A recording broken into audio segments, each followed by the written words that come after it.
Hello student, आप सबका स्वागत है फिर से एक नए वीडियो में। तो ये हम लेके आ गए हैं राजस्थान बोर्ड का 11वीं क्लास का जो हिंदी का पेपर होने वाला है, हिंदी अनिवार्य का जो पेपर होने वाला वो आपका यहाँ पर लेके आ गए हैं। एकदम रियल पेपर ये होने वाला है आपका, जो आपकी यहाँ पे अर्धवार्षिक परीक्षा होने वाली है उनके लिए पूरा का पूरा सेम टू सेम ये पेपर आने वाला है।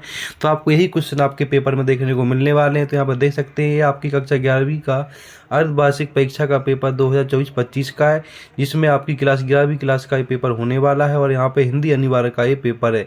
यहाँ पे आप इस पेपर का कोड भी देख सकते हो, कोड भी यहाँ पे पूरा का पूरा दे रखा है। तो यहाँ पे देख सकते हैं इसके कितने क्वेश्चन आने वाले वो भी क्वेश्चन देख सकते हैं आप यहाँ पे। तो यहाँ पर टोटल आपके 34 क्वेश्चन होने वाले हैं और आपको 3 घंटा 15 मिनट का समय मिलने वाला है। और पूरा का पूरा आपका 70 मार्क्स का होने वाला है, मतलब कि इसमें पूरा 70 नंबर का होता है। 30 नंबर का आपको यहाँ पे प्रैक्टिकल देना होता है। और इसके बाद आपको यहाँ सबसे ऊपर अपना रोल नंबर डालना है, वो रोल नंबर आपको अंकों में डालना है और यहाँ पे आपको शब्दों में लिखना है। तो इस तरह से आपका पूरा का पूरा ये पेपर हो जाता है। तो यहाँ पर देख सकते हैं 11वीं क्लास का है, हिंदी अनिवार्य का है। इससे पहले आपका अंग्रेजी का पेपर हुआ था, वो हमने इस पर डाल दिया, उसको आप जरूर देखिएगा और अपना कमेंट करके जरूर बताइएगा कि आपको पेपर कैसा लगा, कितने उसमें से क्वेश्चन आपके आए हैं। तो हम इसमें बात करने वाले हैं आपके सेक्शन जो यहाँ पे खंड 1 होने वाला है। इस खंड 1 में क्या क्या प्रश्न आपके बनते हैं वो सारे के सारे प्रश्न की बात इस वीडियो में करने वाला हूँ। तो वीडियो को आपको लास्ट तक देखते रहना और चैनल पर पहली बार तो चैनल को आपको सब्सक्राइब कर लेना है। तो चलो चलते पहले प्रश्न में क्या पूछा गया वो हम इसमें बात करते हैं। तो यहाँ पे आप देख सकते हैं कि पहले प्रश्न में जो आपका खंड ए है उसमें पूछा गया है, उसमें एक यहाँ प्रश्न पहले प्रश्न में पूछा गया है कि निम्नलिखित आपठित गद्यांश को ध्यानपूर्वक पढ़कर नीचे दिए गए प्रश्नों के उत्तर देने। जो आपका यहाँ पे गद्यांश 4 नंबर का होने वाला है।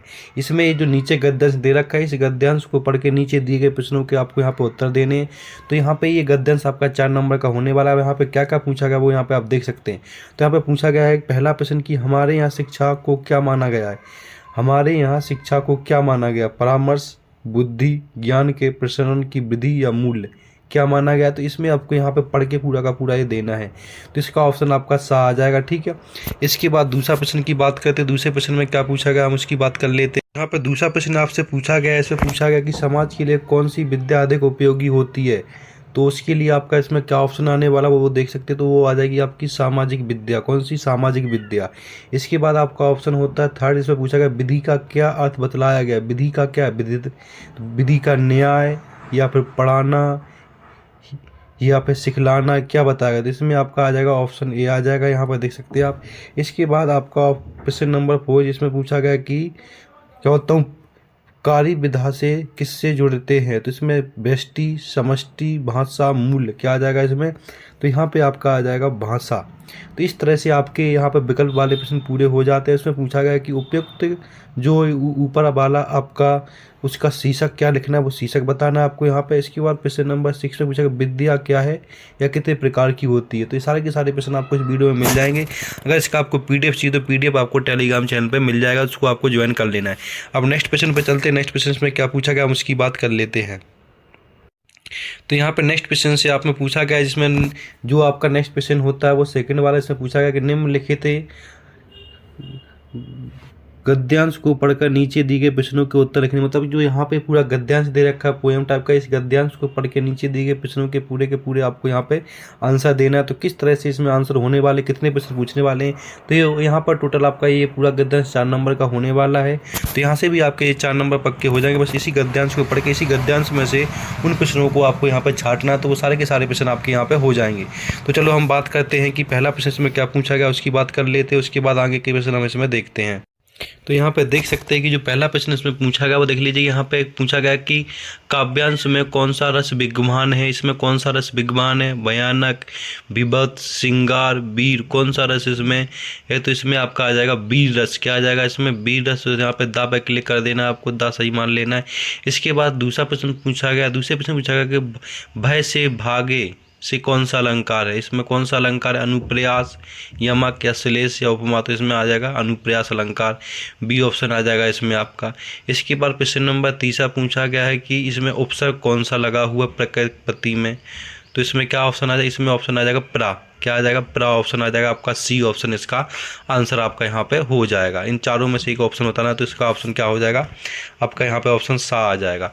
इसके बाद 4th में साक्षी कौन है? जन्म, पुस्तकें, इतिहास या फिर यहाँ पे क्या बोलता हूँ दा वाला। तो इसमें से आपको यहाँ ऑप्शन बताने हैं। जन, पुस्तक, इतिहास, तो क्या आ जाएगा इसमें, जन आ जाएगा, इसका आ ऑप्शन आ जाएगा। इसके बाद इसका शीर्षक क्या हो जाएगा ये बताना है। और नेक्स्ट क्वेश्चन पूछा गया है इसमें, भारतीय औरों से श्रेष्ठ क्यों है, इसको एक लाइन में बताना। तो यहाँ से दूसरा प्रश्न पूरा तैयार हो जाता है। प्रश्न नंबर तीसरा, जिसमें हमें एक गद्यांश दे रखा है जो 1+3 मतलब 4 नंबर का होता है। इस जो गद्यांश लिखा है इसकी व्याख्या करनी है विस्तार से, इसके हमें अर्थ साथ पूरा का पूरा अर्थ भी बताना है, इसकी व्याख्या करनी कि ये जो यहाँ पर पोएम दे रखी है हमें क्या कहना चाहती है, वो सारी की सारी व्याख्या आपको इसमें करनी है, जो आपके यहाँ पर 4 नंबर की हो जाती है। या ऊपर वाले की व्याख्या करते, इसमें 2 व्याख्याएं दे रखी, 2 में से कोई एक की आपको यहाँ पे व्याख्या करनी होती है, तो 2 में से कोई एक की आप यहाँ पे व्याख्या कर सकते हैं। ऐसे ही नीचे भी दे रखा है प्रश्न नंबर 4 देख सकते हैं आप यहाँ पे। तो प्रश्न नंबर 4 में भी सेम टू सेम यही दे रखा है, 2 प्रश्न दे रखे, दोनों में से किसी एक की व्याख्या करनी है, जो आपके यहाँ पर 4 नंबर के प्रश्न हो जाते हैं। इसमें जो यहाँ पर पूरा का पूरा व्याख्या, इस जो पूरा का पूरा पैराग्राफ देखा, इस पैराग्राफ को पढ़ के इसको अपनी भाषा में लिखना है। दोनों में से कोई आप यहाँ पे एक कर सकते हैं, ठीक है।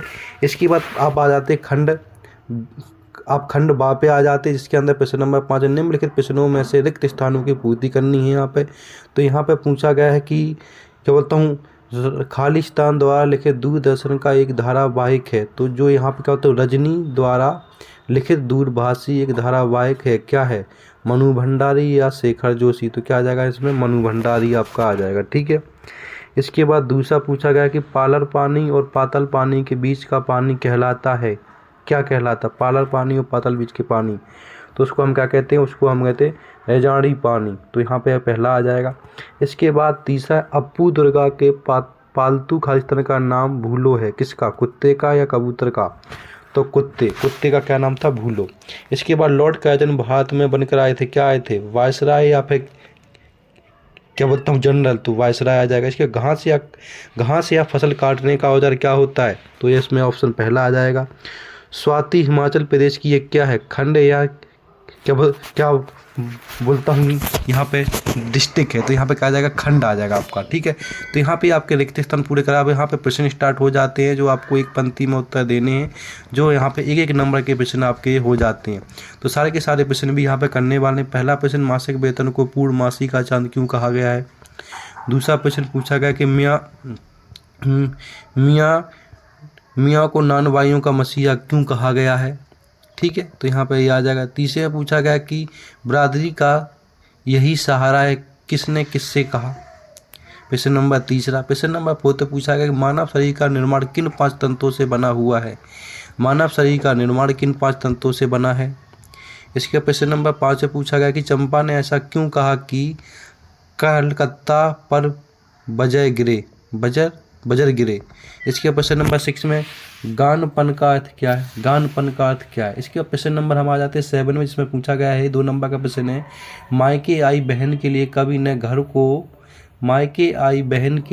कवि ने घर को पैताब का घर क्यों कहा। 8 नंबर प्रश्न में शिव शंभू की 2 गायों की कहानियों के माध्यम से लेखक क्या कहना चाहता है, 2 नंबर का प्रश्न है। प्रश्न नंबर 9 में पूछा गया है कि कबीर की दृष्टि से ईश्वर एक है, इसके क्या बोलते तो समर्थन में उन्होंने क्या तर्क दिए। प्रश्न नंबर 10, मीरा कृष्ण की उपासना किस रूप में करती है, वह रूप कैसा है। अब किसका खंड नंबर 7 में चलते, इसमें निम्नलिखित प्रश्नों के उत्तर एक पंक्ति में देने, जो एक नंबर के प्रश्न होने वाले, जहाँ पर 4 प्रश्न पूछे गए हैं। पहला प्रश्न इसमें पूछा गया है, आपको सारे के सारे प्रश्न पढ़ लेने, इन सारे के सारे प्रश्नों को आपको अच्छे से रीड करके इन सारे के सारे प्रश्नों के उत्तर आपको अच्छे से याद कर लेने हैं। तो यहाँ पे हम सबसे पहले बात करने वाले हैं, तो यहाँ पर सबसे जो पहला प्रश्न पूछा गया है, इसमें लता मंगेशकर किसकी पुत्री थी। दूसरे में पूछा गया राजस्थान की क्या बताऊँ रजत भूने पाठ के लेखक कौन हैं। बेबी हालदार ने अपनी आत्मकथा मूलतः किस भाषा में लिखी। प्रश्न नंबर 4 है रेजा पानी किसे कहते हैं, ये बताइए। इसके बाद प्रश्न नंबर 12 में पूछा गया कि कुएं का मुंह छोटा क्यों रखा जाता है, लिखिए, 2 नंबर का प्रश्न है। प्रश्न नंबर 13 में पूछा गया कि लता की लोकप्रियता का मुख्य मर्म क्या है, ये भी 2 नंबर का प्रश्न है। प्रश्न नंबर 14 पूछा गया है काम करते हुए बीबी हालदार ने पढ़ना लिखना कैसे शुरू किया, ये भी 2 नंबर का है। इसके बाद खंड दा पे आ जाते हैं, जिसके अंदर प्रश्न नंबर 16 में पूछा गया कि विद्यालय के विज्ञान क्लब द्वारा पर्यावरण संबंधी गोष्ठी का संयोजक किया गया, इस पर प्रतिवेदन तैयार कीजिए। एक इस पे आर्टिकल तैयार करना है आपको, 2 आपका यहाँ पे हो जाता है 2 नंबर का। प्रश्न नंबर 17 पूछा गया फीचर्स लेखन के ध्यानतत्व बातों को स्पष्ट करें, ये भी 2 नंबर का प्रश्न है। प्रश्न नंबर यहाँ से पूछा गया आपसे 18 जिसमें जनसंचार की प्रमुख विशेषताओं को स्पष्ट कीजिए। प्रश्न नंबर 19 में निम्नलिखित वाक्यांश के लिए एक शब्द लिखना है। नीचे वाक्यांश दे रखे, उन वाक्यांशों के लिए आपको एक शब्द लिखना है। चलो बात करते हैं कौन कौन से वाक्यांश हैं, उनकी हम यहाँ पे बात कर लेते हैं। तो यहाँ पे देख सकते हैं प्रश्न नंबर 19 में वाक्यांश पूछा गया था। इसमें पूछा गया था कि यहाँ पे पर्वत की निचली भूमि को क्या कहते हैं वो बता देना है। प्रश्न नंबर 20 से पूछा गया कि अबकारी शब्द किसे कहते हैं, इसके भेद बताइए। प्रश्न 2 नंबर का हो जाता है आपका। प्रश्न नंबर 21 से पूछा गया संयुक्त वाक्य की परिभाषा देते उदाहरण भी बताइए, ये भी 2 नंबर का आपका प्रश्न हो जाता है। प्रश्न नंबर 22 से पूछा गया कि अपनी ग्राम पंचायत के सचिव की ओर से अपने जिला कलेक्ट्रेट को गांव में फैली मौसमी बीमारी यथा डेंगू मलेरिया के उपचार हेतु चिकित्सकों की टीम भेजने